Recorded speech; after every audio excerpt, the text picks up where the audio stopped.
The title of this evening's Dharma talk is, This Is It? No. This is not it. Right. So this is not it.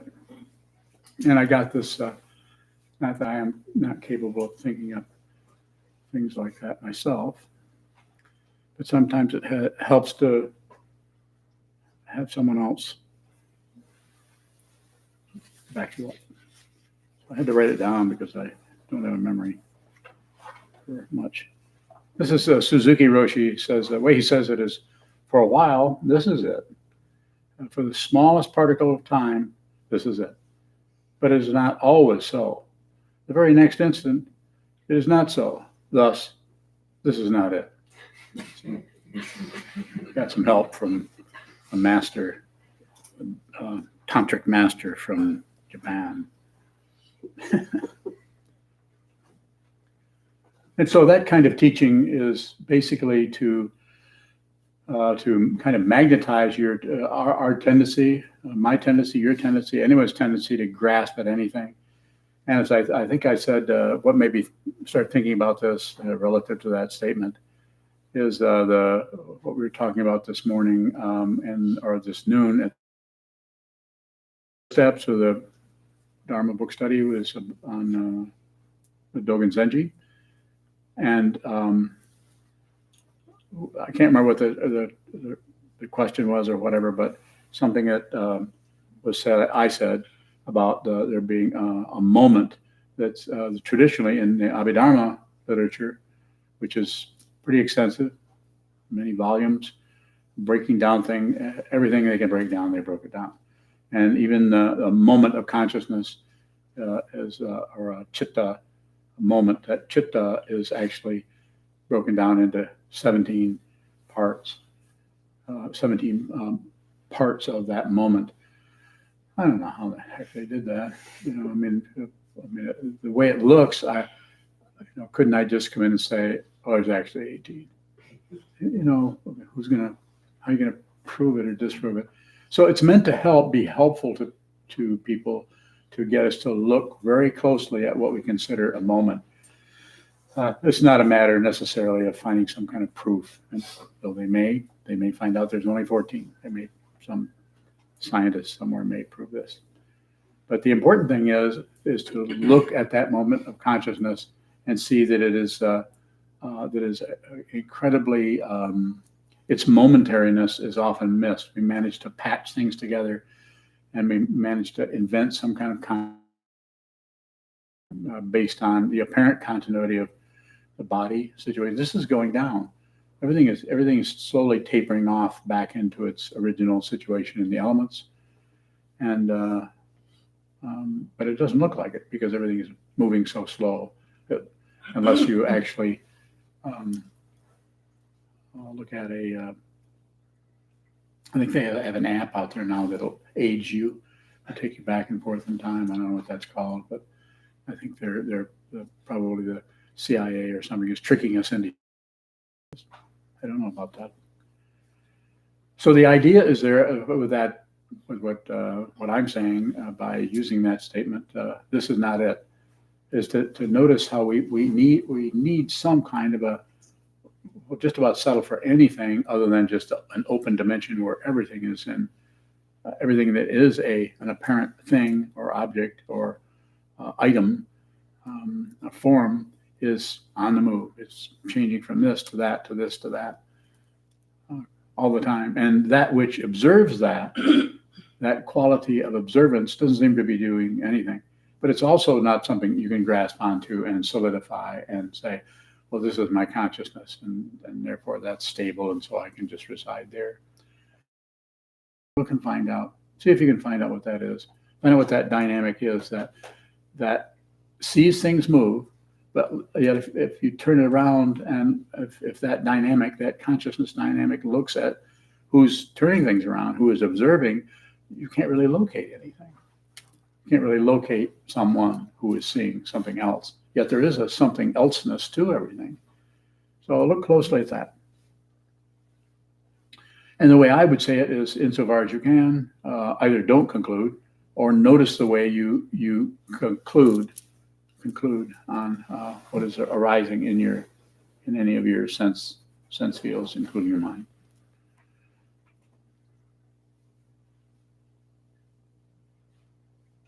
So the idea is to, again, as I just said a moment ago, the idea is to encourage us to keep it very simple and see if we can see what is this?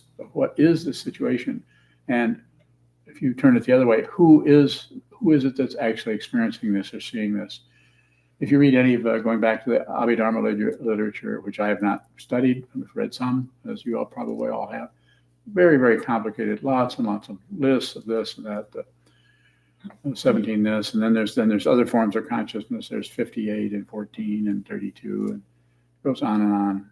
Those people back in ancient times, both in the Abhidharma Pitaka of the Theravadins and the Abhidharma, is it Kosha? Is it Kosha or Bhashya? What's the Abhidharma? Kosa, Kosha. Kosha, yeah. So in that material, that's of Vasubandhu, and that material is further delineating things and spelling things out as far as all the various breakdowns of consciousness and forms and lots of stuff. So is that valuable to study that? I don't know. I think somewhat. You could also say, is it valuable to study any of the other texts that we spend time on? Why would we study this if we can't actually get a hold of some kind of a technique where we can apply that? So as you've heard me say many times, it's not just about the Dharma where you're gathering. Studying the Dharma is not just about gathering information, which that has something to do with it. It's also about working with the conceptual mind in such a way that grasping, rejecting, and shutting down is not only not promoted, but is actually interfered with the conceptual constructs coming out of Lankavatara Sutra, Samdhina Mochana Sutra. The Diamond Sutra is a great one for it. Just read the Diamond Sutra. It's very simple. This is not this, therefore it's this. It's just it just takes your relative mind and just flips it back and forth like hotcakes, and with no particular result other than you feel flipped back and forth. And it takes quite a bit of inspiration, quite a bit of insight into there's something deeper that could be seen here for us to even stick with that type of thing without turning into a scholar. We're not saying you can't be scholarly about your study, but emphasizing the awareness part of it seems to be very important. And it takes a while to get over grasping at results and grasping at conclusions and thinking, having some kind of thought that you have an idea about how enlightenment would look or would work. If it were to be the case, would you recognize it?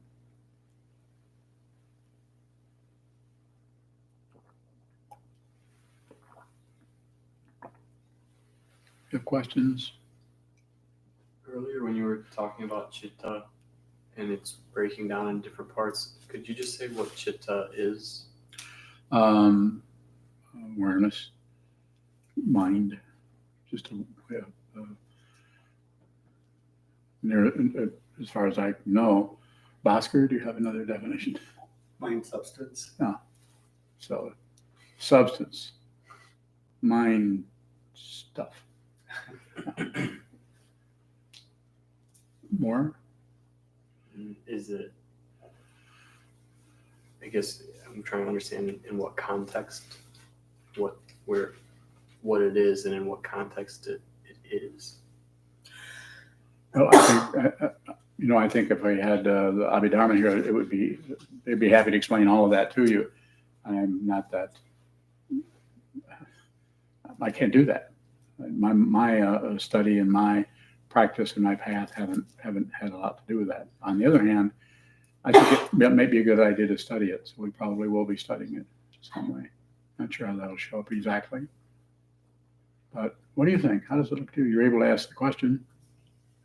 Just when I heard you say it, and then how it has been talked about as being broken down into 17 parts or whatever, I just wasn't clear about what it was and what it was that could be broken down into parts. That's perplexing, isn't it? Yeah. Anyone else have any ideas about that? I would say if you understand what this is, I'm going to say is your life. If you understand what this is, you're no longer confused about what this situation is. A human being in a world, you're not confused about that. You're not going to have that much interest in Abhidharma. But if you're, there's lots of other situations where this might be a very important thing for you to study. That's why we study so many different texts, because I think maybe somebody needs to understand something that maybe I haven't looked into that deeply, but it's part of the Buddhist teaching, so perhaps we should study it. Shoka. Is there a way that we can use the style of inquiry that they use in Abhidharma to look at our immediate experience without looking at the concepts? It seems necessary to do both, to train your mind to see clearly whatever's arising. And then when you go into the conceptual situation, this is something we do when we study all the time. We're discussing this material conceptually, and everyone is invited to come in and to work with the material, work with whatever is presented, and discuss it. So I think we're already doing that when we get into Abhidharma, as I said, which we will. We'll be able to approach it that way.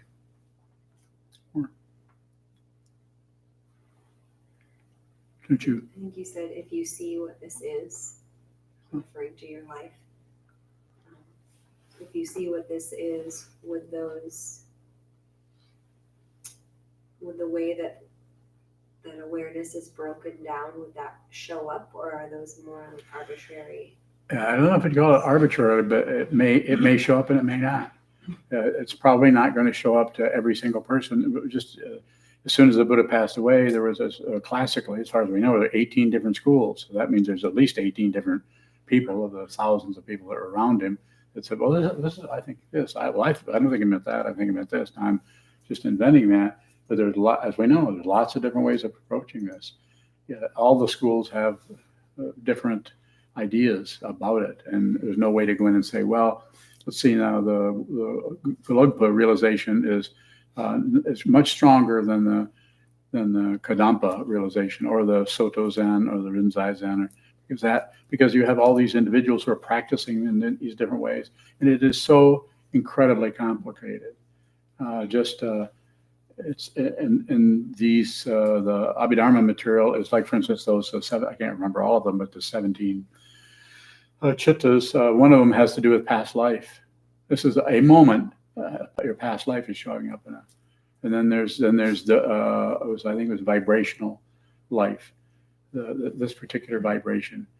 This is all in fractions of a second, and if you read about that, which if you want to look it up, I can't remember which one it's in, which section it's in. It's several volumes. Bhaskar, have you heard of that?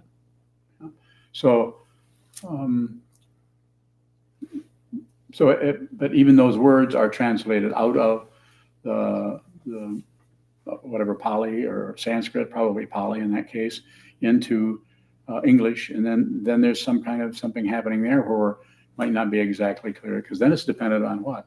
Dependent upon the understanding of the person who's translating it, and how so there's so many causes and conditions that enter into that situation. Your best bet, if you're a gambler, is to look what's right in front of you. Because all of that is available. If it's available to those monks a couple thousand years ago, it's available to you, human beings, sitting down, look at the mind. They must have done a lot of looking and done a lot of note-taking. I think that's number 4. And I don't mean to be, I'm not mocking those monks, those scholars in ancient times, of course not. But I'm just saying, I'm not exactly sure how that would all show up. On the other hand, there are people who translate that, who are scholars, who are happy to explain everything to you, just because they think like that. Does that mean they're awake? Not necessarily. Someone could memorize and be able to recite all of that, but that doesn't necessarily mean they're realized. Oscar's memorized. Are you realized, Oscar? Put him on the spot a little bit. And I might put you on the spot if you raise your hand. Go ahead. Go ahead. Are those divisions anything like natural boundaries that you've talked about? You know, they could be. They could be, but there's boundaries that are functioning in your consciousness, in your mind, that show up in such a way that may not show up to another person. That's one of the things that I think in ancient teachings is a little bit missed. Is that everyone is so much different karma that I don't feel like that it's going to show up in that it's going to show up in a way that, oh yeah, we can all get together and compare. That's why I encourage people to not compare too much what's happening in your practice. Discuss together, socialize together, discuss the teachings, talk about the Lankavatara Sutra, or talk about any kind of a teaching. But as far as what's happening in your consciousness, you don't even have to tell me about that. But just continue to watch, continue to, not to isolate yourself, but continue to talk about it. Because if you start to talk with someone else, it's kind of like, it's not exactly like gossip, but it's kind of that conversational activity can be helpful. But then again, quite often, it pulls us because we're pulled in the direction of somebody else's idea about what we're thinking, or somebody else's idea about what is happening in our experience. And then since we don't have, instead of being in that open space of not knowing what this is in our particular consciousness at any given time, if we tell someone else about what's happening, then they may want to explain it to us or tell us what it's about. And then that's kind of a stand-in for our own exploration. It's like going into the jungle and somebody comes and says, you know, it's much nicer out here. Here, I'll fix you a sandwich. So just a way of talking about it. So you don't have to be secretive about it, but go ahead. Further question? What makes something a natural boundary if two people who have some sort of understanding might be looking at the same thing and not seeing the same natural boundary?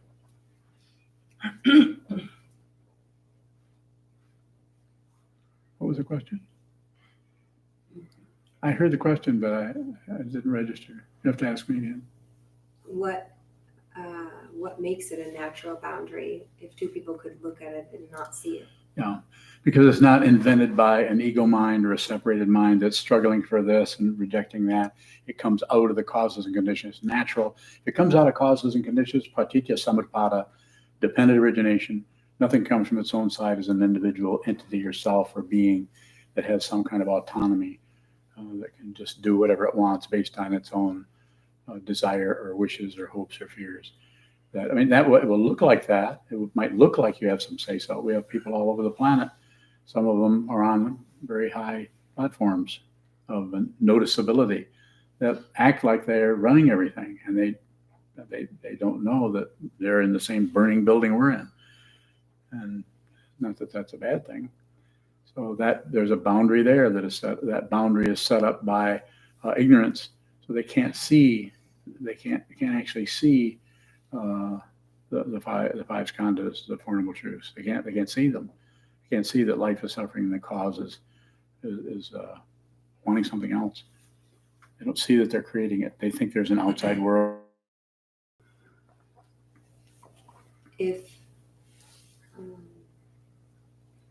What makes this so-called natural boundary, what makes that not just a thought or an opinion? It may be. That's why it's so difficult to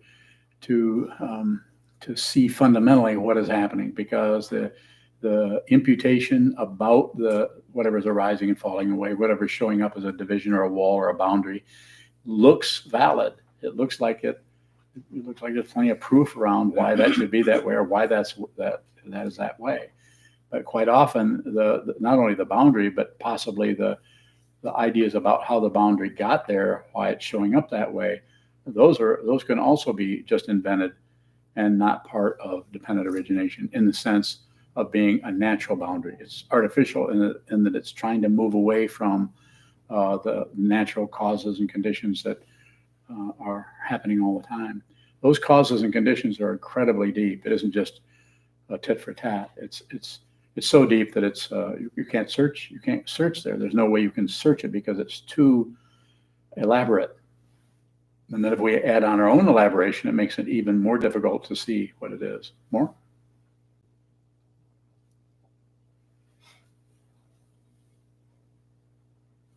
How do we see the difference between a natural boundary and an opinion? So I think when one is doing sitting meditation, there comes a time, you can call it that, when you're receiving, and then you begin to notice through what the fancy word is, this discriminating awareness wisdom.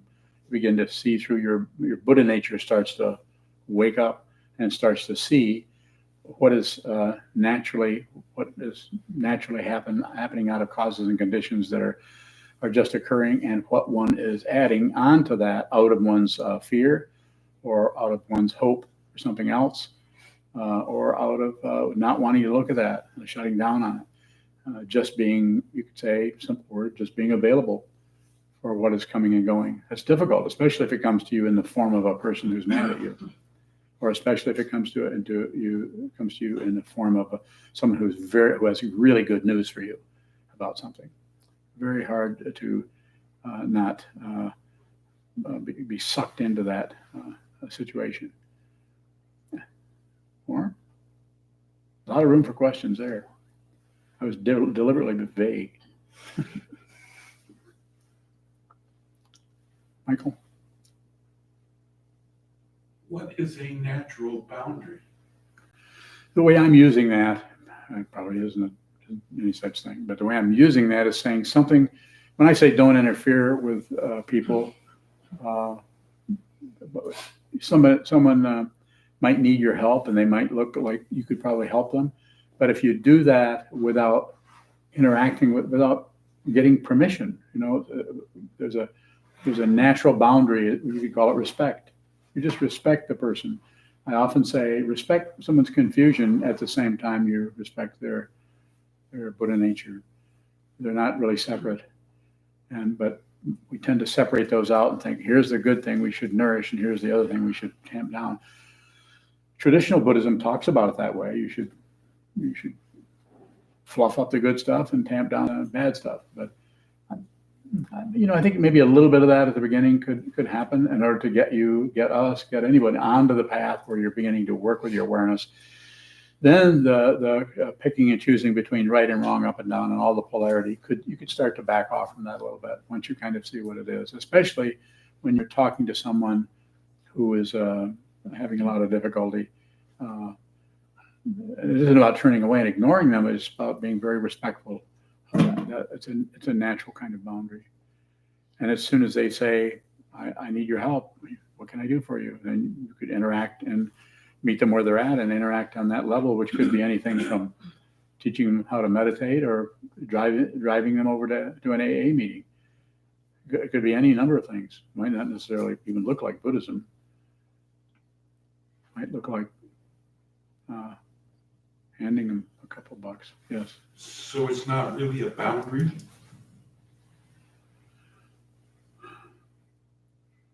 Well, I think fundamentally there aren't any boundaries. So fundamentally, but the boundaries show up in terms of causes and conditions and dependent origination. That's just a mess of boundaries and walls of the mind, like it says in the Heart Sutra. Without walls of the mind, then you can see there's no one seeing anything, and there's nothing to be seeing. Therefore, everything is completely present. It's an astonishing thing to run into, and it will probably make you laugh. We become so serious. Don from Virginia has 2 questions. Certainly. He asks, can we be aware of no mind consciousness? And then what or who is it that receives awareness? So there isn't anyone to be aware of that. If there's such a thing as no mind, just a way of talking about it. It's a way of talking about an open dimension of being where there's no grasping, there's no rejection, and there's no shutting down. There's no subject, nor is there a non-subject. There's no object, nor is there a non-object. You can't find anything. You can find everything as long as you're willing to see it that way. But if there's no willingness to see it that way, then we start to isolate and pick certain things out and focus on pushing this and focus on filling that, fluffing this up, tamping this down. The word mind, I'm assuming that you mean it in the sense of mind only. Say there isn't one. Yes. Can we practice willingness? What? Sure. I think so.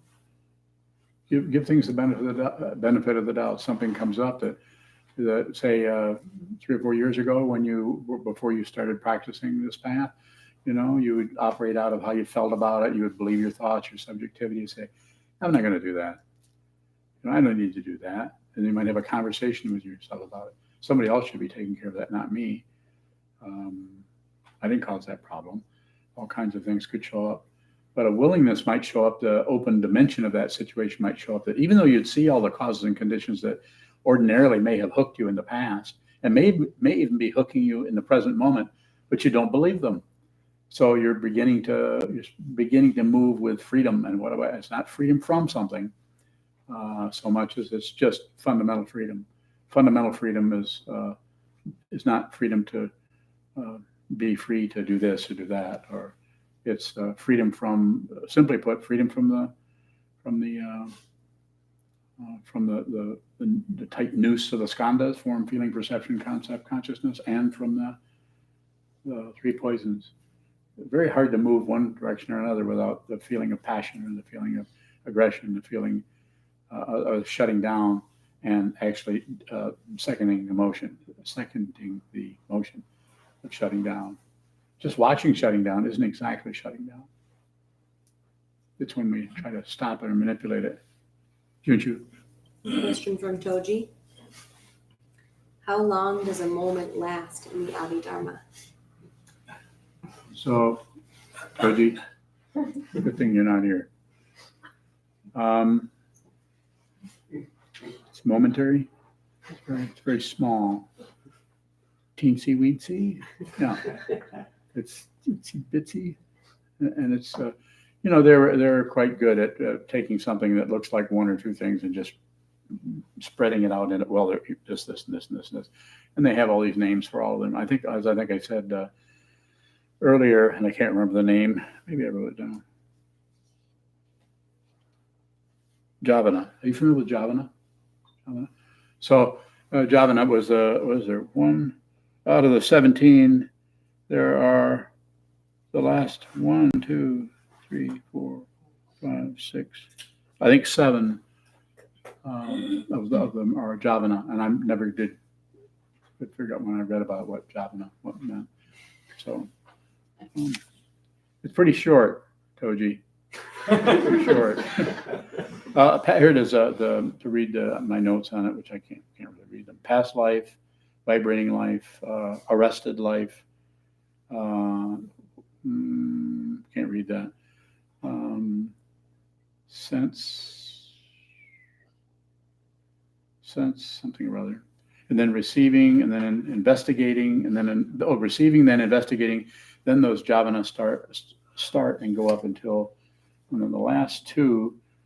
The 14 and 15 are both jhavana, which seem to be particles, or particles of the particle, and then the last two are registering, and that's just.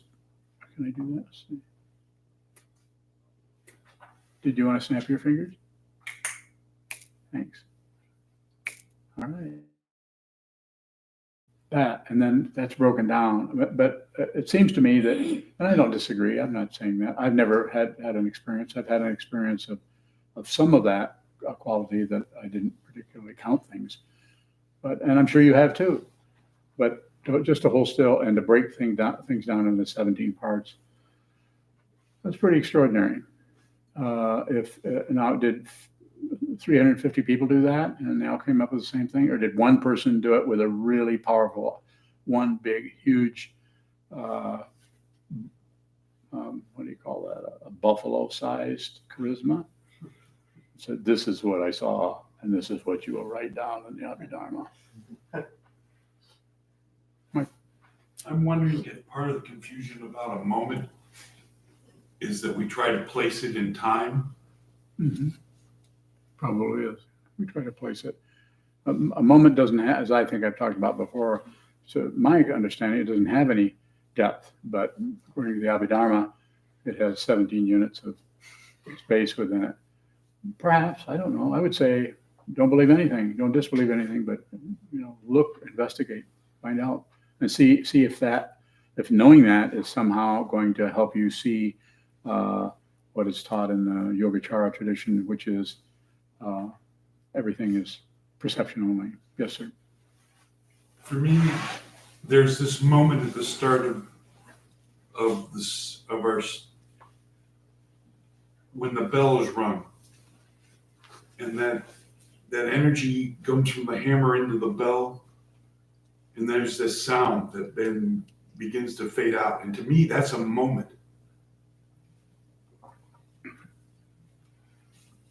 I think it's got more M's than Yeah, exactly. that. That was easy.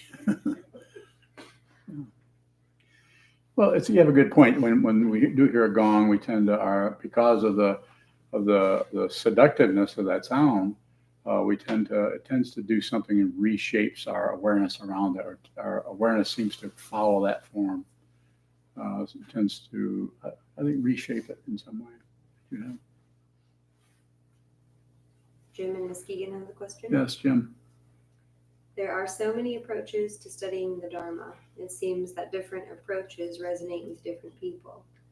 How do we know when what we are seeing or studying is effective for us?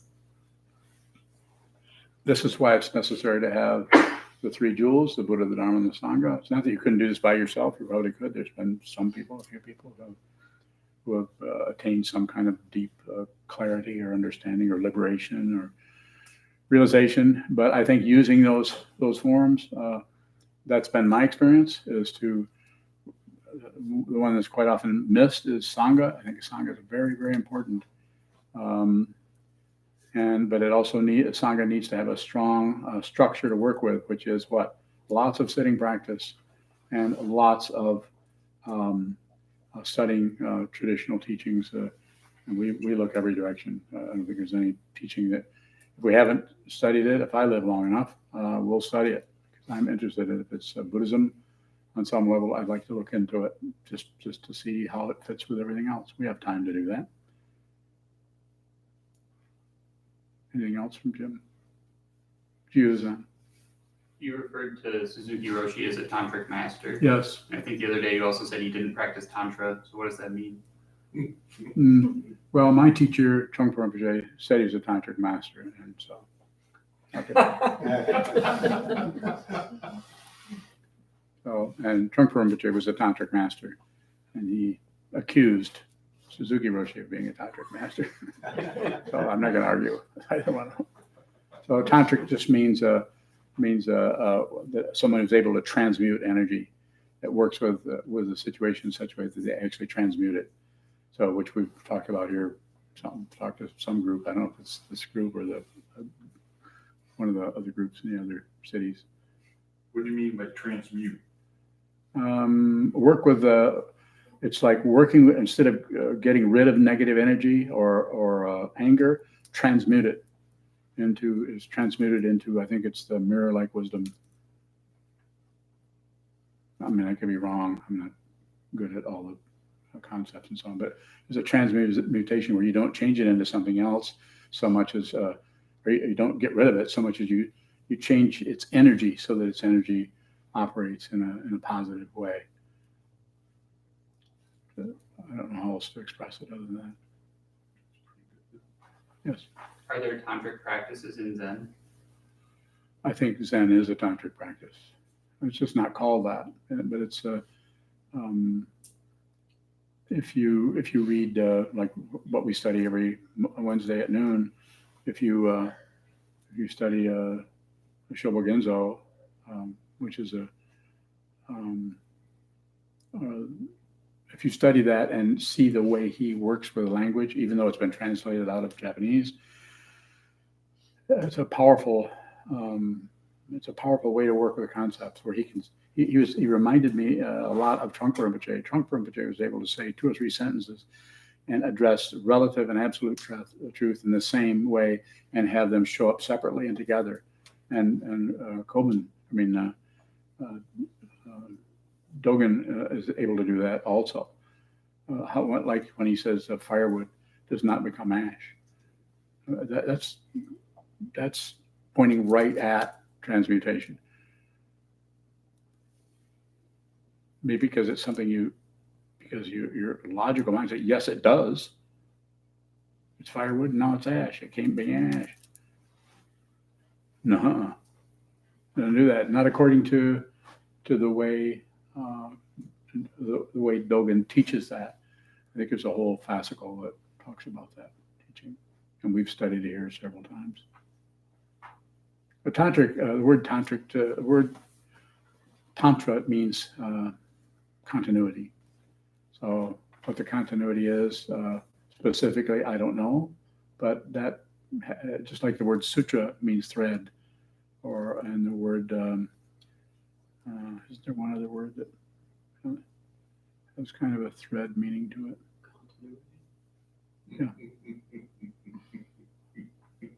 Yeah. Go with that. Further questions? So this is not it.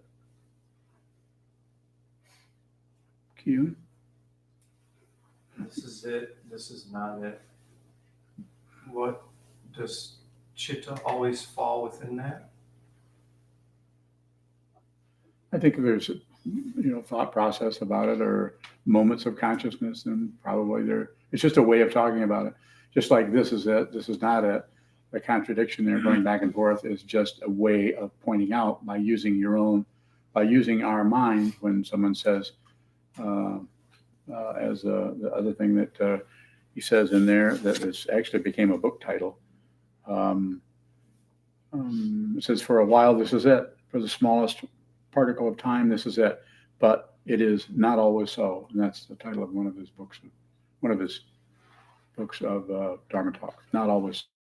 This is our mind to see, well, if this isn't it, if this is it, and this is also not it, then it because those concepts are so strong and so pointing at this is it, this is not it, helps us see that we don't need to have a reference point, that we could actually just open in, we can actually, you could say literally step into that open dimension of being, never look back, never look forward. There isn't anywhere to look. There isn't anywhere else. Forward and backward are extra. They're the tools of relative truth. Ahead, behind, future, past. Suzanne. What is continuity if things are not always so? That's why it's continuous. Not always so. That's continuity.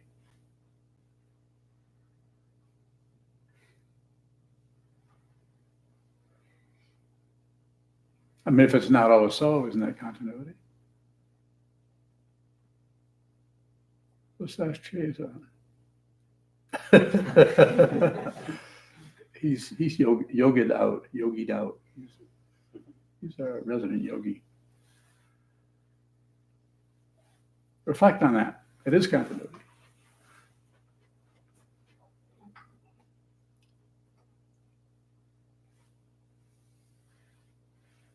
What is the it and this is not it? Whatever you're looking for. Happiness. Wanting to feel good. Wanting to be successful.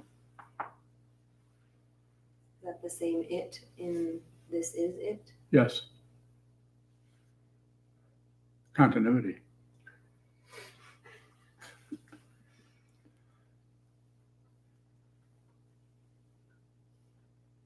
What are you grinning at? Any questions on the line? Do you have any? We have a few minutes if there's a few. Is hidden conceit it? Well, I think that's a barrier to it, to seeing what this is, what this is it, this is not it. It's not it because it's relative truth. It is it because it's absolute truth. That's backwards. No, it's not. It's forward. Okay. So when you say what you're looking for, you're looking at, could you just as well say what you're looking for, you're not looking at? In terms of this is not it? Yeah, like a bowl of ice cream. It's temporary. It's not only going to help you a little while. That's probably not a very good image. So, is that what you're asking me about? If you turn it around, it doesn't work. If you turn it this way, it works. If you turn it this way, it doesn't work. And if you turn it that way again, then it works again, or then it doesn't work anymore. Not always so.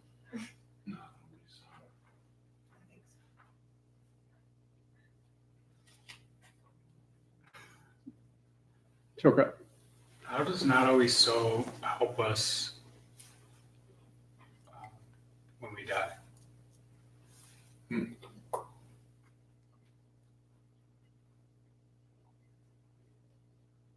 Say a little bit more. Okay, we're here, we're dying. And then not always so. Is that what you mean? We're into that. How does it help us?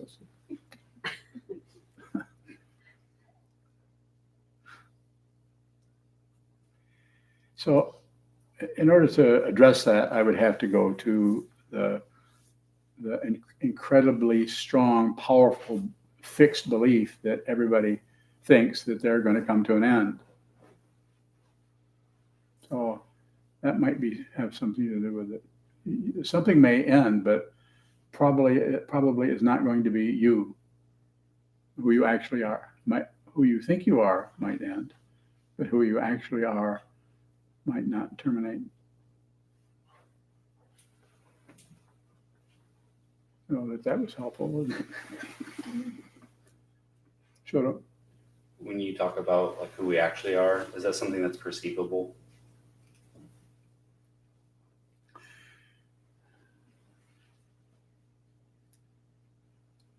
I think there's a quality of perception to it, but mainly it's just a basic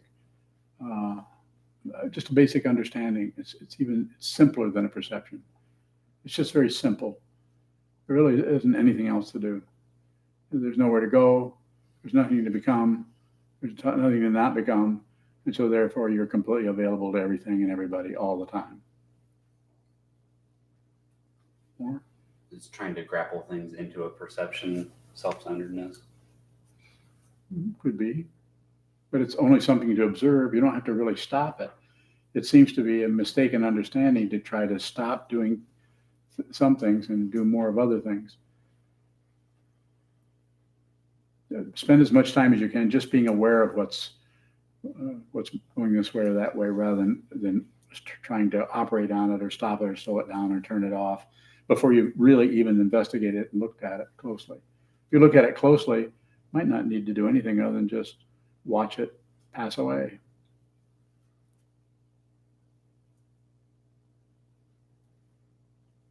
Yes. Karen from New Zealand has a question. She asks, is there any danger when past and future dissolve?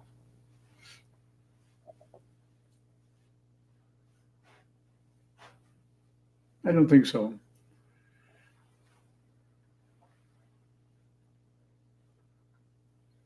If I understand what you're asking, I don't see if that actually dissolves, then nothing else can happen.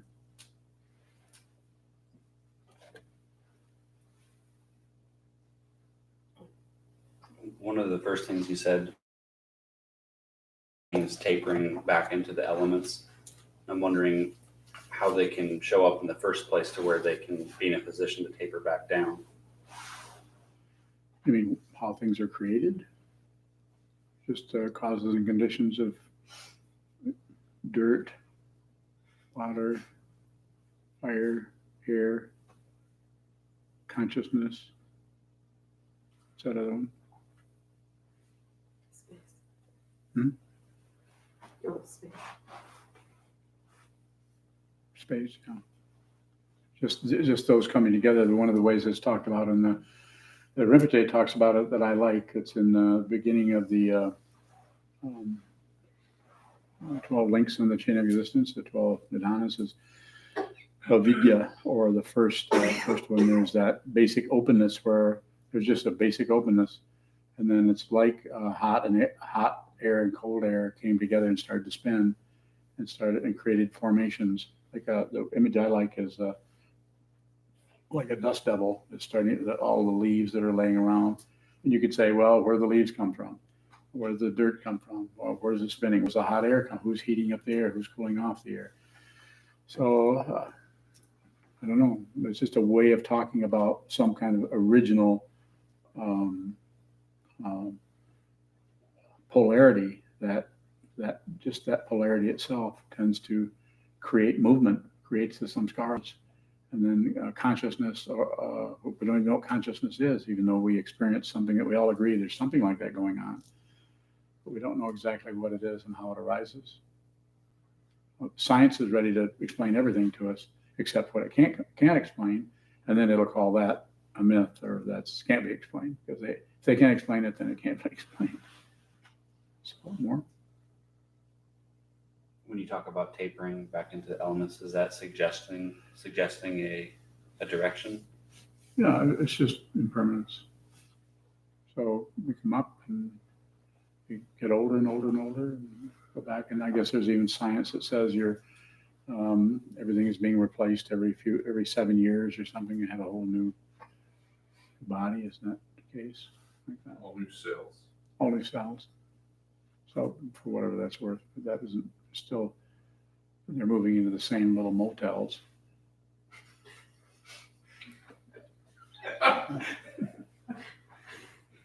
Kind of. Danny, don't you have a question? You look questionable.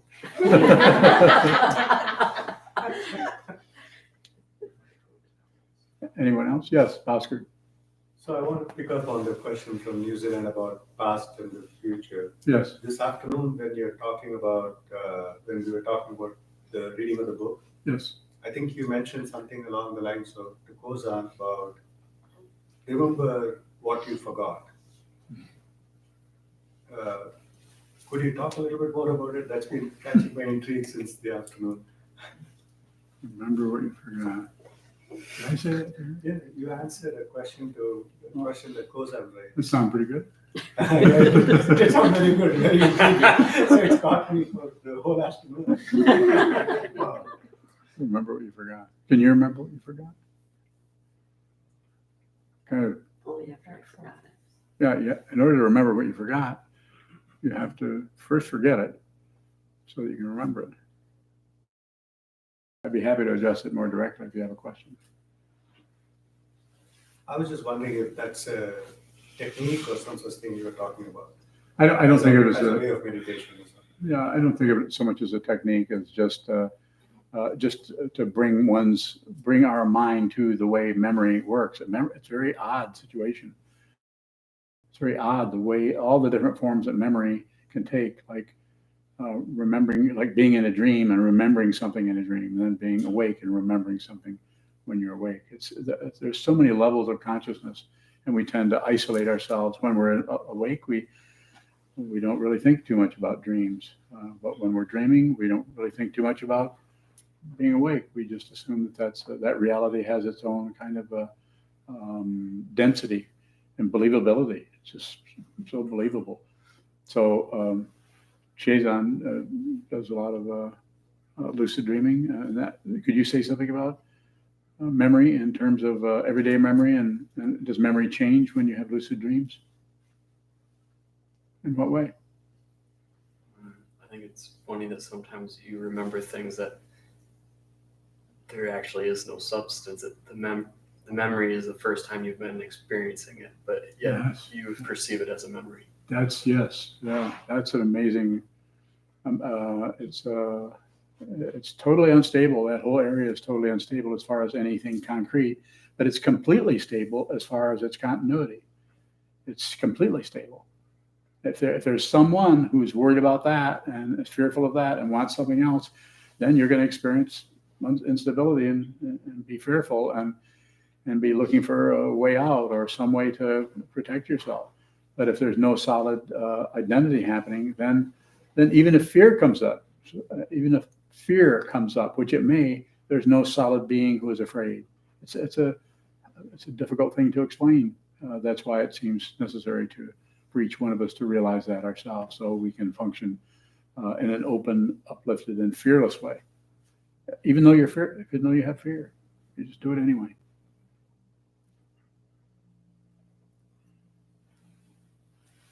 Thank you so much.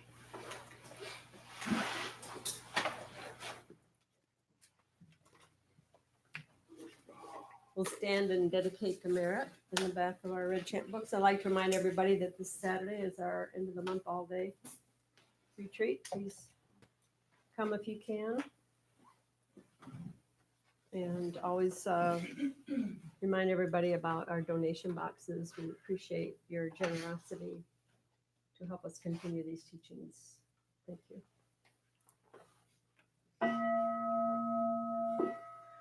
May the merit of this penetrate into all places, so that we and every sentient being together can realize the Buddha's way.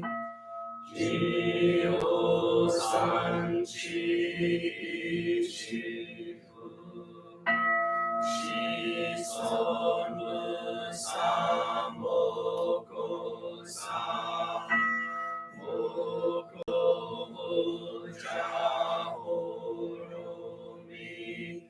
The 10 directions, the 3 worlds, all Buddhas, all venerable ones, Bodhisattvas, Mahasattvas, the great Prajna, Paramita.